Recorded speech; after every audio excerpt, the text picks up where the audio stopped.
دنیا کے فیصلے پاکستان میں ہونے کا وقت آ گیا، چھوڑ کر جنگ کا میدان امریکہ اور ایران آ رہے ہیں پاکستان۔ امریکی نائب صدر نے اسلام آباد کے لیے اڑان بھر لی۔ جے ڈی وینس ایران سے مثبت بات چیت کے لیے پر امید، کہا مثبت مذاکرات چاہتے ہیں، ایران مخلص ہے تو ہم بھی کھلے دل سے بات کریں گے۔ اگر ایران نے ہمارے ساتھ کھیلنے کی کوشش کی تو ہم بھی کمزوری نہیں دکھائیں گے۔ وینس کی روانگی کے ساتھ ہی ٹرمپ نے سوشل ٹروٹ پر لکھا، دنیا کی طاقتور ترین نئی شروعات ہونے جا رہی ہے۔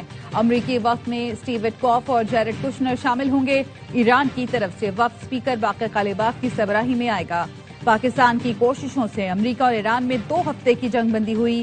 وزیر اعظم شہباز شریف نے دونوں ملکوں کو براہ راست مذاکرات کے لیے اسلام آباد مدعو کیا تھا۔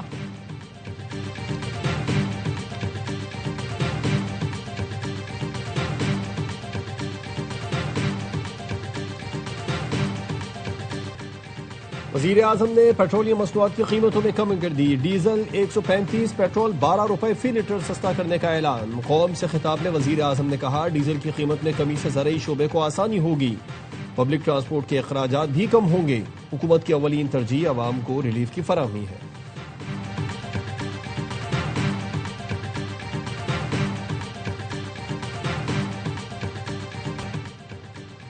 اسلام آباد میں مذاکرات، پاکستان نہیں عالم اسلام کے لیے فخر کا لمحہ ہے۔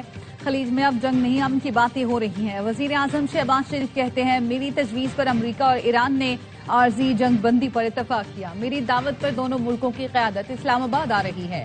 جنگ بندی کوششوں میں اہم کردار ادا کرنے پر نائب وزیر اعظم اور فیلڈ مارشل کو خراج تحسین پیش کیا۔ جنگ کے شعلے بجھانے میں فیلڈ مارشل کی خدمات تاریخ ہمیشہ سنہرے الفاظ میں یاد رکھے گی۔ وزیر اعظم کی سینئر وزیروں اور دیگر حکام سے مشاورت۔ شہباز شریف نے کہا، ہمیں امن کے لیے دنیا کی حمایت حاصل ہے، جیت امن اور انسانیت کی ہوگی۔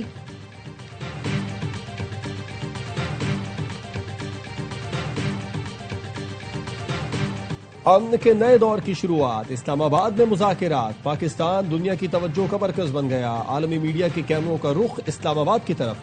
دنیا بھر سے مہمانوں کی آمد کا سلسلہ جاری۔ مذاکرات میں خلیجی ملک چین اور روس کی بطور مبصر شرکت کا امکان۔ پاکستان کا غیر ملکی مندوبین اور صحافیوں کے لیے ویزا آن ارائیول کا اعلان۔ نائب وزیر اعظم اسحاق ڈار نے ایکس پر لکھا، اسلام آباد مذاکرات کے لیے آنے والے وفود اور صحافیوں کا خیر مقدم کرتے ہیں۔ تمام فضائی کمپنیوں سے درخواست ہے کہ وہ ایسے تمام افراد کو بغیر ویزا بورڈنگ کی اجازت دیں۔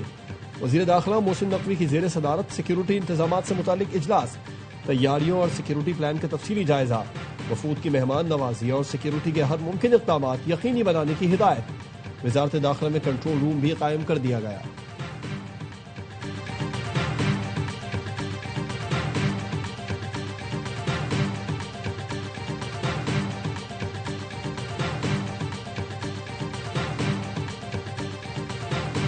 آبنائے ہرمز سے امریکی جہاز گزر سکتے ہیں۔ مذاکرات کے آغاز سے پہلے ہی ایران کا بڑا اعلان۔ ایران کے نائب وزیر خارجہ سعید خطیب زادے نے ایرانی میڈیا کو بتایا کہ امریکی جہاز بھی آبنائے ہرمز سے گزر سکتے ہیں، مگر اس وقت تک جب تک کہ وہ کوئی دشمنی پر مبنی طرز عمل اختیار نہ کریں۔ آبنائے ہرمز کھلی ہوئی ہے۔ تکنیکی وجوہات کے باعث جہازوں کے لیے ضروری ہے کہ وہ ایرانی افواج کے ساتھ رابطہ رکھیں۔ ہم آبنائے ہرمز میں محفوظ راستوں کے ذریعے ان کے محفوظ سفر کو یقینی بنائیں گے۔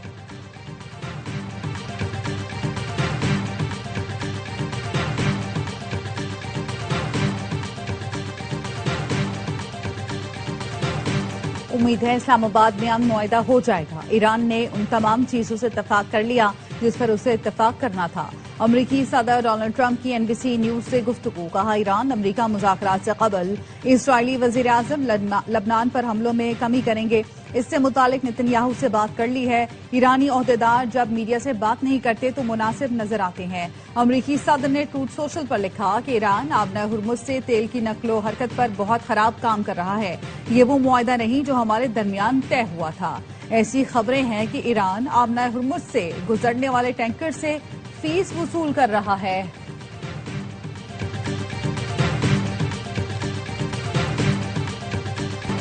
نیتنیاہو نے ٹرمپ کی بات بھی نہ مانی۔ لبنان پر وحشیانہ حملے کم نہ ہوئے۔ اسرائیلی طیاروں کی شہری دفاع کے مرکز پر بمباری، ایمبولینس اور فائر بریگیڈ تباہ۔ حملے کے 3 افراد شہید۔ نبطیہ میں اسرائیلی حملے میں 12 لبنانی فوجی شہید ہو گئے۔ 100 سے زائد مقامات کو نشانہ بنایا۔ اسرائیل اور حزب اللہ میں رات بھر شدید جھڑپیں۔ حزب اللہ کی جوابی کارروائی، تل ابیب سمیت مختلف علاقوں میں راکٹ داغے۔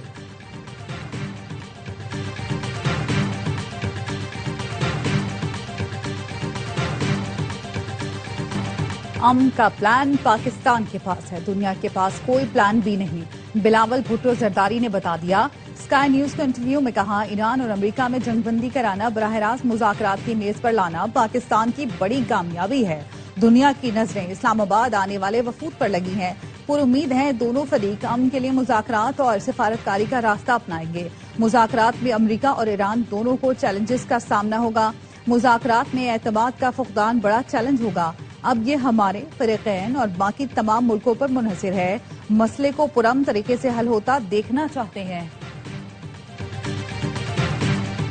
وزیر اعظم شہباز شریف سے سعودی وزیر خزانہ محمد الجدعان کی ملاقات۔ نائب وزیر اعظم اسحاق ڈار، فیلڈ مارشل سید عاصم منیر، وفاقی وزراء بھی موجود تھے۔ پاک سعودی عرب تعلقات اور معاشی امور پر تبادلہ خیال، تجارت، سرمایہ کاری، معاشی ترقی سمیت مختلف شعبوں میں تعاون کو وسعت دینے پر تبادلہ خیال۔ وزیر اعظم شہباز شریف نے سعودی وزیر خزانہ کے اعزاز میں عشائیہ دیا۔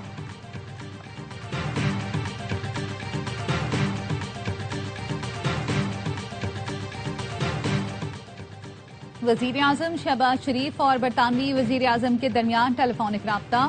کیئر سٹارمر نے جنگ بندی میں سہولت فراہم کرنے پر پاکستان کے کردار کو سراہا۔ مذاکرات کی بحالی کے لیے پاکستان کی سفارتی کاوشوں کی تعریف۔ امن مذاکرات کی میزبانی پر وزیر اعظم شہباز شریف کو مبارکباد بھی دی۔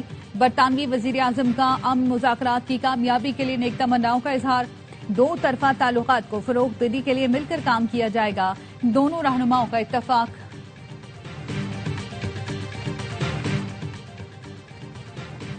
نائب وزیر اعظم اسحاق ڈار سے فرانس کے وزیر خارجہ کا ٹیلی فونک رابطہ۔ پاکستان کو ابتدائی جنگ بندی معاہدے کے حصول میں کردار ادا کرنے پر مبارکباد دی۔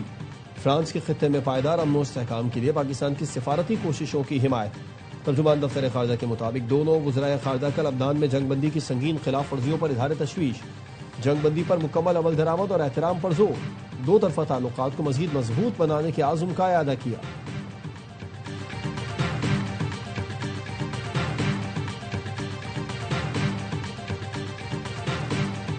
امریکہ اور ایران میں مذاکرات کی کامیابی کے لیے عالمی رہنما سرگرم۔ ترک صدر رجب طیب اردوان اور ایرانی صدر مسعود پزشکیان میں ٹیلی فون پر رابطہ۔ ترک صدر نے کہا، پاکستان میں ہونے والے امریکہ ایران مذاکرات کو پائیدار امن کے لیے استعمال ہونا چاہیے۔ ترک وزیر خارجہ کا امریکہ اور ایران میں جنگ بندی کا خیر مقدم۔ میڈیا سے گفتگو میں حاکان فیدان نے کہا، پاکستان میں ہونے والے مذاکرات میں فریقین کو تعمیری ہونا چاہیے۔ اسرائیل کی جانب سے مذاکراتی عمل سبوتاژ کرنے کی کسی بھی کوشش کے خلاف عقل سے کام لینا ضروری ہے۔ جرمن چانسلر فریڈرک میئرز نے کہا، ایران سے براہ راست رابطے جاری ہیں تاکہ اسلام آباد میں ہونے والے مذاکرات کو کامیاب بنایا جا سکے۔ امریکہ ایران کی جنگ کی وجہ سے نیٹو اتحاد کو ٹوٹتا ہوا نہیں دیکھ سکتے۔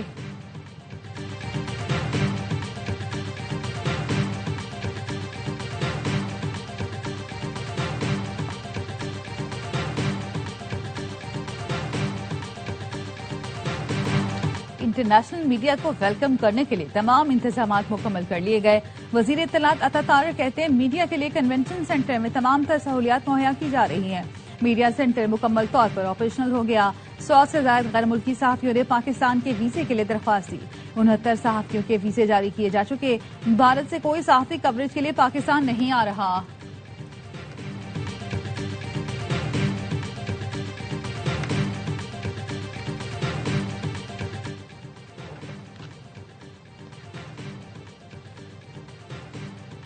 عالمی سطح پر پاکستان کا کلیدی ثالث بن کر ابھرنا بھارت کے لیے بڑا دھچکا ہے۔ مودی نہیں، پاکستان کے فیلڈ مارشل عاصم منیر عالمی سفارتکاری کا مرکز ہیں۔ فورن پالیسی میگزین میں بھارتی صحافی و تجزیہ کار سشانت سنگھ کا آرٹیکل لکھا، خطے میں طاقت کا توازن تبدیل ہو گیا۔ پاکستان نے سفارتکاری سے اپنا کردار بڑھایا ہے، جبکہ نئی دلی مشرق وسطی کے اہم مذاکرات سے باہر ہو گیا۔ مودی حکومت کے لیے سب کی ہے، امریکہ کے ساتھ بھارت کا اثر و رسوخ کمزور پڑ گیا۔ پاکستان کو تنہا کرنے کا منصوبہ ناکام ہو چکا۔ عالمی طاقتیں اب پاکستان کو نظر انداز نہیں کر سکتی۔ پاکستان مشرق وسطی میں امن کا بڑا کھلاڑی بن کر سامنے آیا۔ مودی کی خارجہ پالیسی ہر محاذ پر ناکام ہوئی۔ مشرق وسطی میں جنگ رکوانے کے لیے پاکستان کی کامیاب سفارتکاری۔ ملک بھر میں یوم تشکر منانے کا سلسلہ جاری۔ لاہور میں مال روڈ پر اظہار تشکر ریلی، حکومت اور پاک فوج کو خراج تحسین پیش کیا گیا۔ فیصل آباد، بہاول نگر اور چنیوٹ میں بھی ریلیاں۔ شرکا نے کہا، وزیر اعظم اور فیلڈ مارشل نے جنگ بندی کرا کر دنیا کو بڑی تباہی سے بچا لیا۔ ڈی آئی خان اور مالاکنڈ میں بھی اظہار تشکر ریلی۔ شرکا کے وزیر اعظم، فیلڈ مارشل اور پاک فوج کے حق میں نعرے۔ مظفر آباد میں کل جماعتی حریت کانفرنس کے زیر اہتمام مبارک پاکستان ریلی۔ فضا پاکستان زندہ باد اور کشمیر بنے گا پاکستان کے نعروں سے گونج اٹھی۔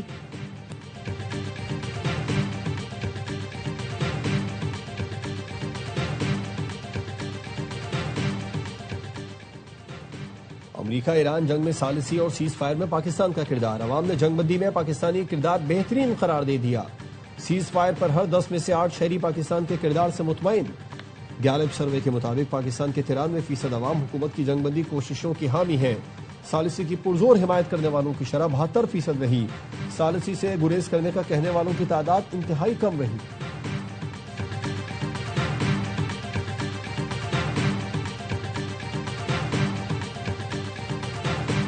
کراچی، حیدرآباد سمیت ڈویژنل ہیڈ کوارٹرز میں دکانی اور کاروباری مراکز رات 9 بجے بند کرنے کا حکم۔ چھوٹے شہروں میں مارکیٹیں رات 8 بجے بند ہوں گی۔ سندھ حکومت کا ایندھن بچت پالیسی کے تحت کاروباری اوقات محدود کرنے کا اعلان۔ ریسٹورانٹس اور ہوٹلز شام 7 سے رات 11:30 بجے تک کھلیں گے۔ شادی ہالز اور بینکویٹس رات 8 سے 12 بجے تک کھلیں گے۔ تندور، میڈیکل سٹورز، دودھ کی دکانیں، پیٹرول پمپس اوقات کار کی پابندی سے مستثنی ہوں گے۔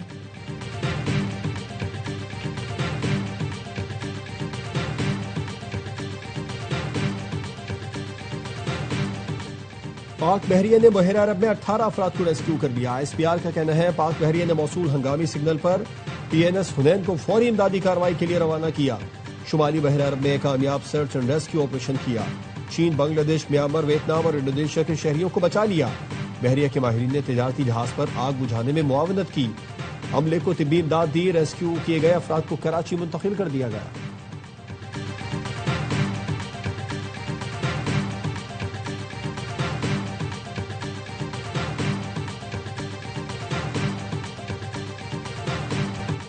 پاکستان سپر لیگ میں سندھ ڈربی، صوبے کے 2 بڑے شہر کراچی اور حیدرآباد آج پہلی بار ٹکرائیں گے۔ پشاور زلمی کے خلاف سیٹ بیک کے بعد کراچی کے شیروں نے تگڑے کم بیک پر نظریں جما لی۔ کنگز نے 4 میچ کھیل کر 3 میں کامیابی حاصل کی۔ حیدرآباد کنگز وین 4 میں سے 1 بھی میچ نہ جیت سکی۔ کراچی کنگز کے محمد وسیم کہتے ہیں اپنی ٹیم کو ٹرافی جتانا مشن ہے۔ نیشنل اسٹیڈیم میں آج شیڈول پہلا میچ لاہور قلندرز اور ناقابل شکست پشاور زلمی کے درمیان کھیلا جائے گا۔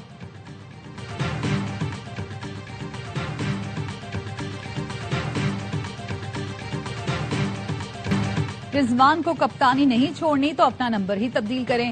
سابق کرکٹرز کا ہر لمحہ پرجوش پی ایس ایل اسپیشل میں اظہار خیال۔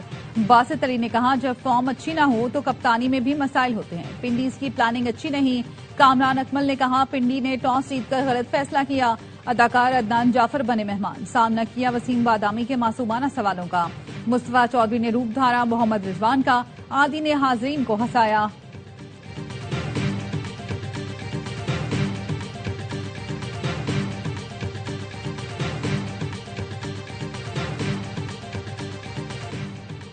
سعد حبیب ملک نے رومانزا اوپن امیچر گولف ٹائٹل جیت لیا۔ ملتان میں ہونے والی چیمپئن شپ میں 8 سٹروکس کی واضح برتری سے میدان مارا۔ عبد المعیز خان دوسرے نمبر پر رہے۔ خواتین کی کیٹیگری میں سارا امین فاتح قرار۔ رامین امین نے دوسری پوزیشن حاصل کی۔ 3 روزہ ایونٹ میں 30 امیچر گولفر شریک ہوئے۔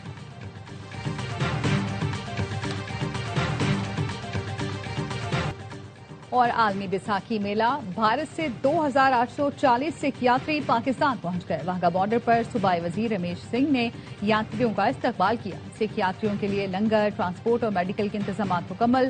یاتریوں کی حفاظت کے لیے پنجاب پولیس اور رینجرز کی خصوصی دستے تعینات۔ سکھ یاتریوں کو بسوں کے ذریعے ننکانہ صاحب روانہ کر دیا گیا۔ یاتری 10 روز پاکستان میں قیام کریں گے۔